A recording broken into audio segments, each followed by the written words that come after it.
आज तक नस्वानी मर्दों के दिलों पर राज करता है। उर्दू गजल महबूबा के हुस्न की कहानियों से भरी होती है। औरत का राज घर में भी मुसल्लम है।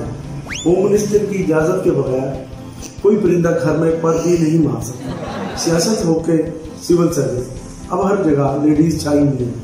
हम भी औरतों के हकूक के अलमबरदार हैं, औरत के समाजी और माशी हकूक के कायल हैं। लेकिन जब लेडीज ऑफिसर बनकर आती हैं तो बहुत दिलचस्प सूरत हाल पैदा होती है। हम इसका आंखों देखा हाल और कानों सुनी कहानी सुनाना चाहते हैं। लेडीज ऑफिसर की सबसे पहली खूबी ये होती है, वो जब भी अपने दफ्तर से तशरीफ लाती है, अगर शादीशुदा हो तो अपने खामद को साथ लाती है, अगर गैर शादीशुदा हो तो भाई का तोहफा विरसे में दफ्तर वालों को जरूर है। इस तरह मुलाजमीन को बहुत फायदा होता है। जैसा कि आपने सुना होगा, एक के साथ एक फ्री।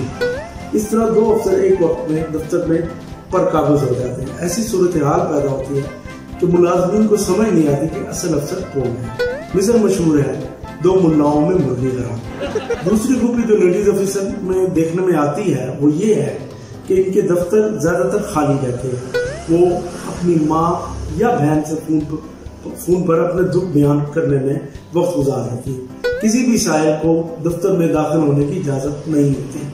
साहिल दफ्तर के चक्कर लगा कर थक जाते हैं, लेकिन अफसर साहिबों से मुलाकात नहीं होती। अगर साहिल को मौका मिल जाए तो बहुत ज्यादा कम वक्त में दफ्तर से बाहर निकाल दिया जाता है।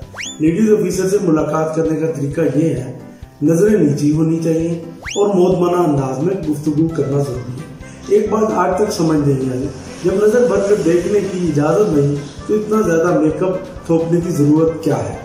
किसी को भी यह है कि लेडीज ऑफिसर ज्यादातर छुट्टी पर रहती है, बीमार बहुत जल्द हो जाती हैं और साहिब औलाद हो तो उनके बच्चे भी अक्सर बीमार रहते हैं। अब सवाल ये पैदा होता है, दुराना सर्विस अक्सर मर्द जहान पानी से पूछ कर सकते हैं, लेकिन और लेडीज ऑफिसर अपना वक्त मुद्दत पूरा करके 20 साल तक पेंशन भी वसूल करती है। अगर आपके इर्द गिर्द लेडीज ऑफिसर काम कर रही हैं तो एहतियात जरूरी है, क्योंकि ज्यादातर इनका काम आपको करना पड़ेगा। इनकी शिकायतें भी सुनना पड़ेगी।